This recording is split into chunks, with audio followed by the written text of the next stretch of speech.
Shalom, shalom. Ndugu watazamaji popote mlipo, napenda kuwakaribisha tena wakati huu katika uzima wetu ni Yesu duniani kwa wote. Karibuni sana katika jina la Yesu. Popote unaponitazama, popote unaponisikia, tamka baraka za Mungu zikaweze kuwa pamoja nawe katika maisha yako. Hivyo, inawezekana ni mara yako ya kwanza kunitazama, kuingia katika channel hii. Naweza kunena kusema ya kwamba uweze kusubscribe, kushare na kucomment na kulike ili tuweze kufikia wengine pia. Kama unavyobarikiwa nao pia wakabarikiwe katika jina la Yesu Kristo. Biblia inasema katika kitabu ya Biblia inasema hivi katika Timotheo wa kwanza mlango wake ni wa 2 mstari wake ni wa kwanza, ya kwamba kabla ya mambo yote nataka dua, sala na shukrani na maombezi fanyike kwa ajili ya watu wote. Hivyo ndugu mpendwa, kabla hatujanena jambo lolote mahali hapa, napenda tuweze kuenda mbele za Mungu, kaweze kukaribisha ama kuitisha uwepo wa Bwana mahali hapa katika jina la Yesu Kristo. Waje tuombe. Baba, katika jina la Yesu Kristo, na kushukuru tena mara nyingine. Umeweza kutulinda mchana uliojawa na mambo mengi. Umeweza kutuepusha na ajali, umetuepusha na mambo mengi ambayo shetani alikuwa ameyapanga ndani ya maisha yetu. Umeweza kutufikisha tena siku hii ya leo. Tuna sababu ya kuinua na kulimiri jina lako katika jina la Yesu. Tazama mtazamaji anayenitazama, mtu anayenisikia jioni ya leo, naomba ukaweze kumbariki na kunena na kumuinua katika maisha yake. Ajalisha anafanya nini, muonekanie katika mipango yake, katika safari yake, katika huduma yake, katika jina la Yesu. Na nyamazisha kila nguvu za giza, na nyamazisha kila roho za mapepo zinazoinuka na kumrudisha nyuma katika kazi na mipango alionayo na katika maisha yake, katika jina la Yesu. Na kutukuza nikiinua jina lako, naomba nikiamini kwa jina la Yesu Kristo, amen. Siku ya leo nataka kuwa na neno la Mungu kwa ufupi, neno la Mungu tena kwa ufupi. Neno kichwa cha ujumbe wa siku ya leo nasema ya kwamba kumungoja Kristo, ama kuwa na tumaini katika kumungoja Bwana. Lakini kabla ya ujumbe huu, kuna wimbo mmoja ambaye naupenda sana, tukaweze kucheza, tukaweze kubariki mioyo yetu. Ni baadhi ya nyimbo ambazo nashughulikia na ninajua ya kwamba Mungu ataweza kutubariki kwa pamoja. Kuna baadhi ya nyimbo na ambazo nimeweza kusiweka pale YouTube, na nyimbo hizi licha ya kwamba sijaweka video, kuna picha tu ambayo nimeweka, lakini utakapofikia wimbo huu utakuwa wa baraka katika maisha yako. Hivyo acha tuamini ya kwamba kuna siku itafika na tutakuwa sawa, tutaweza kuweka video. Neema hiyo Mungu aweze kutupa katika jina la Yesu Kristo. Wacha tuweze kusikiza wimbo huu tunapobarikiwa kabla ya neno la Mungu. Amen.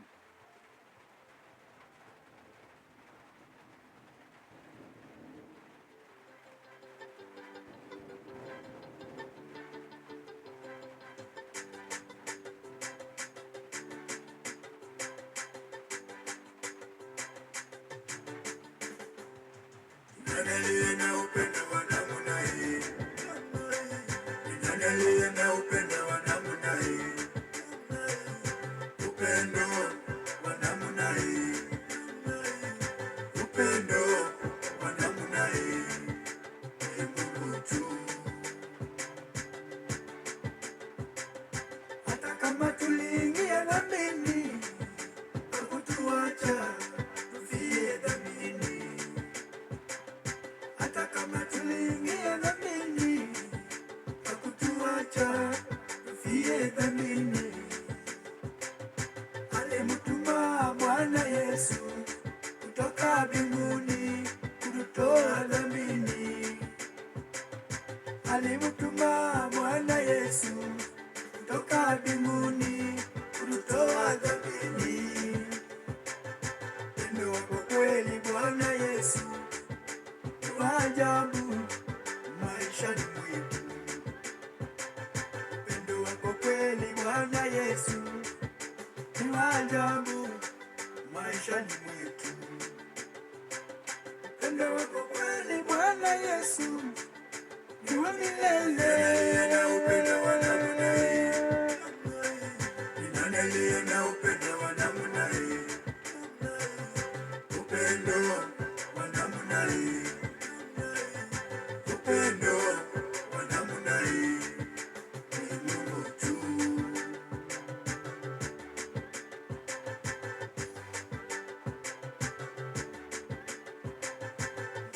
maana leo dunia yote watu wanaulizana, wewe Mungu ni wa namna gani? Ndiyo maana leo dunia yote watu wanaulizana, wewe Mungu ni wa namna gani? Walimtuma Bwana Yesu akaja enzi yake ili kutukomboa.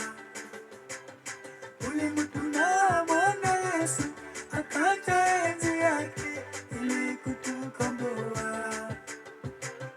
Mwenye upendo wa kweli ni Yesu, mwenye upendo wa kweli ni Yesu, ni Yesu mwana wa Mungu, ni Yesu mwana wa Mungu, ni Yesu mwana wa Mungu, ni Yesu mwana wa Mungu, aliyeteswa Kalvari kwa ajili ya maisha yangu, alibeba msalaba kwa ajili ya upendo wangu, alipigwa misumari kwa ajili ya maisha yangu, alilia loi loi kwa ajili ya upendo wangu.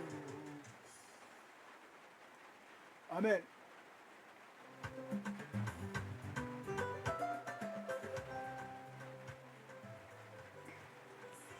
Haleluya. Amen. Bwana Yesu asifiwe. Huo ndio wimbo ambao tumeweza kuusikiza. Natumai ya kwamba popote ulipo umebarikiwa. Tembelea pale Uzima Wetu ni Yesu Duniani kwa Wote, utaweza kuupata katika jina la Yesu Kristo. Kwa hivyo siku ya leo tunataka tusungumuzie jambo moja.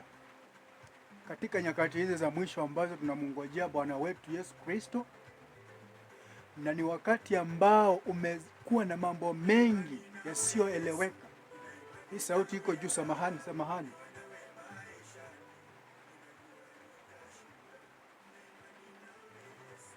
Samahani ndugu. Nilikuwa nasema hivi. Wakati huu ambao tunakaa tukimngoja Bwana wetu Yesu Kristo, siku hii ya mwisho, wewe unaona namna gani? Ama katika hizi siku za mwisho tunapokaa, ni wakati ambao mambo mengi yanatokea ambayo yanavunja moyo. Kuna mambo na ambayo yanafanya wanadamu wameingia katika mambo ambayo si kama ya mwanadamu wa kawaida. Vituko vinatendeka duniani. Mambo yanafanyika ambayo mtu ukiangalia unajiuliza kwamba huyu kabisa ni mtu ambaye ameumbwa na Mungu. Hii kitendo ambacho huyu ndugu anafanya hakika kinampendeza Mungu. Lakini tusishangae na hayo. Yesu alisema ya kwamba atakapokuwa amekaribia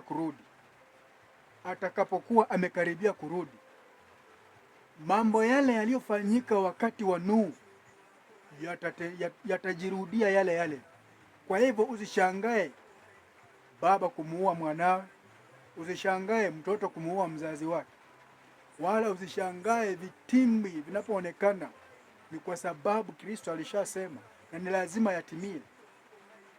Kwa hivyo wakati huu tunapomngoja Bwana, wewe tumaini lako umeweka wapi? Ama umemngoja Mungu kivipi? Umemngoja Kristo kivipi? Umejiweka namna gani mbele za Mungu katika wakati huu wa mateso, katika wakati huu mbaya? Kwa hivyo kichwa cha ujumbe wetu siku ya leo tumesema ya kwamba kumngoja Bwana katika tumaini, ama kumngoja Bwana ukiwa na tumaini kwamba kumngoja Bwana katika tumaini. Haleluya, kuwa na tumaini katika moyo wako. Siku hii ya wakati huu tunapokaa katika dunia hii ya leo, ni wakati wa mwisho. Tunaona sarakasi zinatokea, mambo mengi yametokea duniani ya kuvunja moyo, mengine mauaji yametokea kiolelaolela, tuko vinafanyika kila siku. Lakini kama Wakristo, watu wa Mungu, tunapoona mambo haya tunajifundisha nini? Tunapoona mambo kama haya yanapotokea, tunaweza kufikiria nini ndani ya mioyo yetu? Tunaweza kujiwekaje katika nyakati hizi?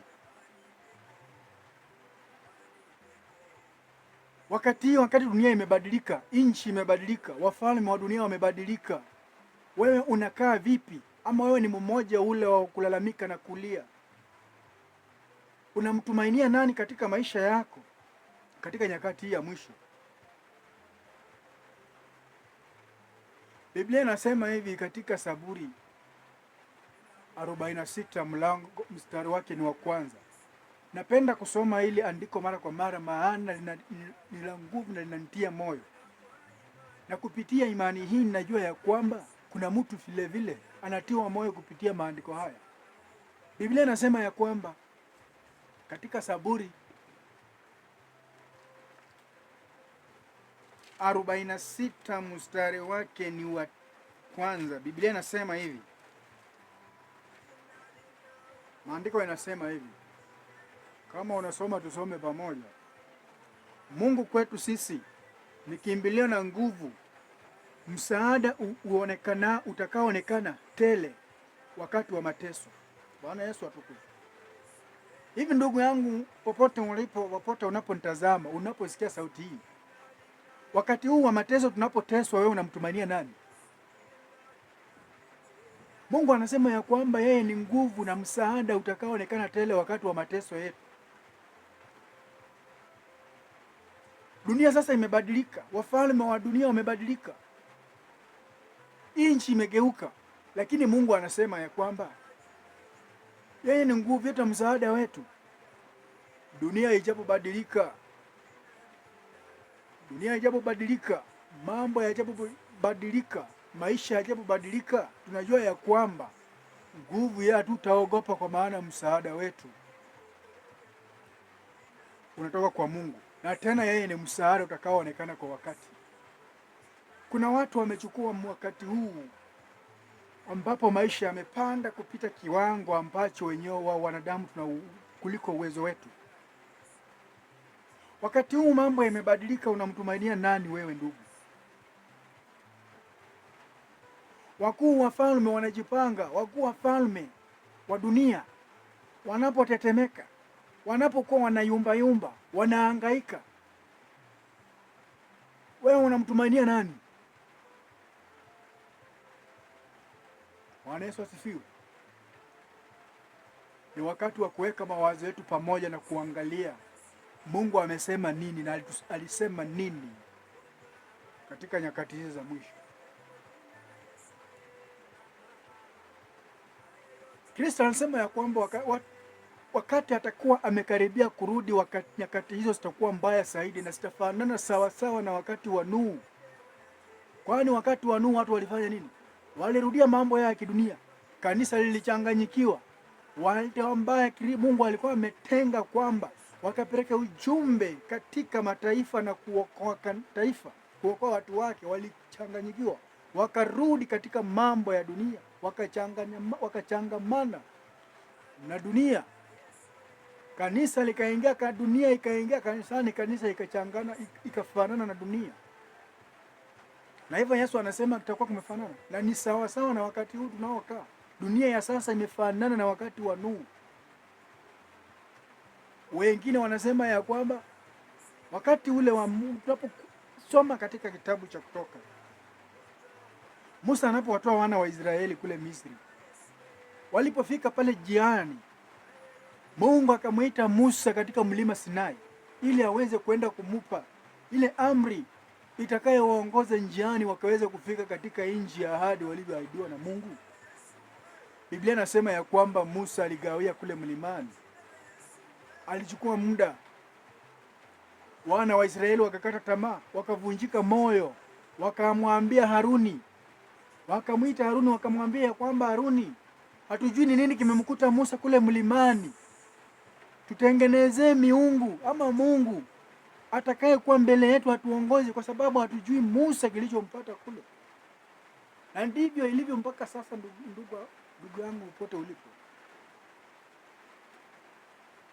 Musa alipochelewa kule mlimani, walisema ya kwamba Musa amechelewa, hatujui nini kimempata mlimani, hatujui nini kimempata mlimani. Tutengenezee sanamu itakayotuongoza, itakayokuwa mbele yetu. Wacha tufike mahali pale. Katika Kutoka 32 mstari wa kwanza,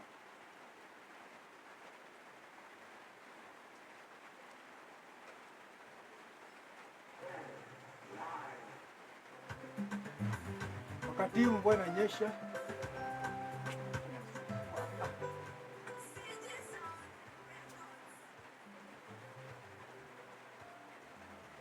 Katika Kutoka mlango wake ni wa 32 mstari wa kwanza, Biblia inasema hivi. Biblia inasema hivi, hata watu walipoona ya kuwa Musa amekawia kushuka katika mlima,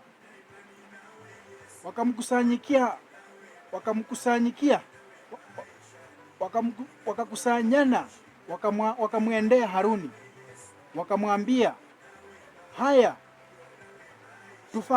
tufanyizie miungu itakayo kwenda mbele yetu, kwa maana Musa huyo aliye tutoa katika nchi ya Misri, hatujui yaliyompata. Watu walinungunika wakaambia Haruni ya kwamba hatujui kilichompata Musa kule mlimani, tufanyisie miungu itakayokwenda mbele zetu. Na ndivyo ilivyo mpaka sasa. Watu wengi wanasema, hata kuna wengine wanalalamika saa hii ya kwamba tangu Yesu alienda walisema ya kwamba atarudi, mpaka leo hajarudi. Wameweka miungu na sanamu wanayoiangalia kama Mungu mbele yao, kama Kristo mbele yao. Wakaambia Musa ya kwamba amekawia kushuka, tutengenezee sanamu, tutengenezee miungu itakayotuongoza. Bwana asifiwe. Wewe katika wakati huu wa mwisho tunapokuwa tunamtumainia, tunamngojea Bwana wetu Kristo, unatumainia nini? Unatumainia hiyo pesa ulionayo imekuwa miungu yako ya kukuongoza katika wokovu wako? Unatumainia nini katika maisha yako? Walimwambia Musa ya kwamba tufanyizie. Wakati huu mgumu, watu wengi wamekimbilia katika mambo magumu, mambo mabaya ambayo ni ya kuharibu imani, ya kuharibu kazi zao. Wengine wamekimbia, wameingia katika uchawi, wameenda kwa waganga kwa sababu wanaona tumaini lao halipo tena. Mtu alisimama akiwa mtumishi kabisa, alikuwa mtu wa Mungu, akisimama mbingu zinamtambua.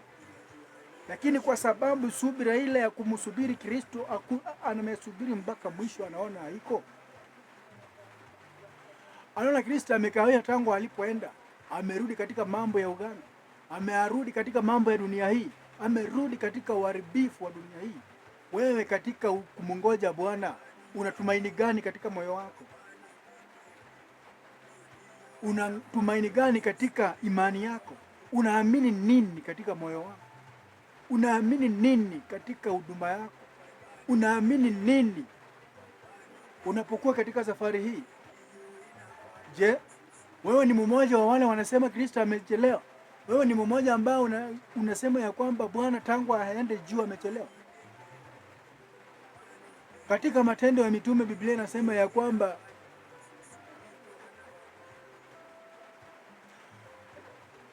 mitume ama wanafunzi wa Yesu walipokuwa na Kristo, alipokuwa amefufuka, alipokuwa akinena maneno haya, alipokuwa ananena maneno hayo mbele ya wanafunzi wake, alichukuliwa juu na akafunikishwa na wingu. Vile vile Musa alipokuwa akipanda mlimani, alipanda mlima Sinai na utukufu wa Mungu kafunikiza mlima huu. Wakasema Musa amechelewa, hawajui nini kilichomkuta. Kumbe Musa alifunikishwa na utukufu wa Mungu. Kristo naye alipoinuliwa na Mungu, alipoinuliwa juu, aliweza kufunikishwa na wingu machoni pa mitume. Kwa hivyo watu wengi wanajiuliza ya kwamba huyo Yesu anayosema atakuja hayuko tena. Wamekata tamaa katika siku hizi za mwisho. Mpendwa mtazamaji, usikate tamaa, maana Yesu anasema siku atakuwa amekaribia kurudi, uharibifu utakuwa duniani, taifa litaondoka kupiga taifa, ndugu atachukia ndugu yake. Hivi ndivyo ilivyo saa hii. Rafiki yako anakusaliti, dada yako anakuangamiza, jirani yako anakusaliti. Ndugu yangu, Biblia inasema ya kwamba ni wakati wa mwisho. Ni lazima tukae katika tumaini la Kristo, tukimtumainia yeye. Bwana Yesu asifiwe. Sasa dunia imechafuka, maandamano kila wakati, vita, chuki. Haya yote Yesu alisema ya kwamba yanatokea. Ukisoma katika Zaburi 2 mstari wake wa kwanza, Mungu anauliza kwa nini mataifa yanafanya ghasia. Tunaona maandamano usikila wakati. Yesu anauliza kwamba kwa nini dunia mnafanya ghasia? Kwa nini mataifa wanafanya ghasia? Kwa nini watu wanajipanga kufanya mabaya? Kwa nini watu wanajiandaa kwa kutenda mambo yasiyompendeza Mungu? Mungu anasema ya kwamba nyakati hizi za mwisho zitakuwa mbaya zaidi kuliko za mwisho zile za kwanza. Na hapa ndipo watakatifu watakapokuwa na thibitisho imani yao. Kwa hivyo ndugu mpendwa mtazamaji, popote ulipo, neno hili jinsi linavyokuja, unalichukuliaje ndani ya moyo wako? Unalichukulia kama kawaida tu, ama unaona kuna utofauti ambaye Mungu anazungumza na wewe? Hatupaswi kuchukulia neno la Mungu kwa ukawaida. Hatupaswi kuchukulia neno la Mungu kwa msaha, maana nyakati tunazokaa ni nyakati za hatari. Wakati ule Musa walisema ya kwamba amekaa mlimani. Hivi sasa kuna watu wanalalamika, wanasema Yesu amekawia kurudi kutoka mbinguni. Lakini wewe unayelalamika ya kwamba Yesu amekawia, je, umejiandaa namna gani katika moyo wako? Waliposema ya kwamba Musa amekawia, wakasema tunataka kumuona Mungu mwenyewe, tunataka kusikia sauti yake yenyewe. Mungu alimwambia Musa, waambie wajiandae, naja. Jinsi unavyosema wewe Yesu amekawia, umejiandaaje? Atakapokuja utakimbia ama utamsikiza ama utamungoja, utavumilia ule utukufu? Anasema atashuka na utukufu na jeshi kuu. Milima itatetemeka, visiwa vitatetemeka, wafalme wa nchi watakimbia, watainama. Je, umejiandaaje moyo wako? Ninapomaliza ujumbe huu, tafakari ndani ya moyo wako. Tafakari katika nyakati hizi za mwisho. Sasa tunaona dunia imeharibika. Tumaini letu limebaki tu kwa Yesu. Tumaini letu tu limebaki kwa Mungu. Anasema dunia ijapoharibika, dunia nchi ijapobadilika, mambo yanapopanda, nchi ijapotetemeka, wakuu wa nchi watakapotetemeka, yeye anasema ya kwamba yeye ndiye kimbilio na msaada utakaoonekana tele wakati wa mateso. Sasa tunateswa kwa sababu ya njia mingi, tunateswa kupitia mambo mengi, lakini tumaini letu ni kwa Mungu. Wacha tuombe katika jina la Yesu.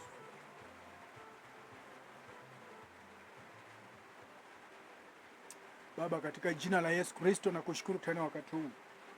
Tazama neno lako limeweza kuja na kutuambia ya kwamba tuweze kujiweka tayari katika nyakati hizi za mwisho, kwamba kuna mambo mengi yanayotokea katika ulimwengu, kuna mambo mengi yanayovunja watu moyo, kuna mambo mengi ambayo yamechafua dunia katika nyakati hizi za mwisho. Hivyo tunaomba watakatifu wako kaweze kuwafunika na damu yako, ukaweze kutulinda, ukatuepusha na ubaya wa shetani katika jina lako takatifu.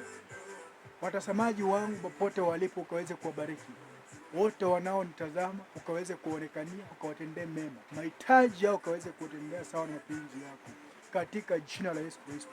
Najua ya kwamba neno hili linaenda kufanya mabadiliko ndani ya mioyo ya watu wako. Unasema ya kwamba neno lako haliji bure na likakurudia bure. Sawa sawa na mvua kama inavyokuja, haiwezi karudi bure. Inaweza kuinywesha nchi, na nchi inaweza kushiba kupitia maji yatokayo mbinguni. Na kutukuza na kulimidi jina lako. Neno lako likawa na baraka ndani ya mioyo ya watu wako. Ukaweze kutufunika na uwepo wako, ukatuepusha na maroho ya shetani, ukatutenganisha na nguvu za giza katika jina lako takatifu. Wewe ni Mungu na stahili sifa na ibada. Katika jina la Yesu naomba nikiamini. Amen. Amen. Shalom, shalom. Ndugu mtazamaji popote ulipo, umeweza kusikia neno la Mungu, umeweza kusikia kama vile Mungu anavyosema ya kwamba nyakati hizi ni nyakati za hatari. Tuweze kujiweka tayari, maana hatujui siku wala saa atakayokuja. Karibu sana wewe ambao umenitazama, umeweza kubarikiwa na ujumbe huu. Uweze kusubscribe, kushare na comment. Pia kama vile ulivyobarikiwa, pia na ndugu zako pia wakaweze kubarikiwa. Na usikose kuniwaachia comment pale. Kama umebarikiwa, andika pale ukaseme amen katika jina la Yesu. Mungu wa amani aweze kuwatenda mema. Shalom, shalom. Amen.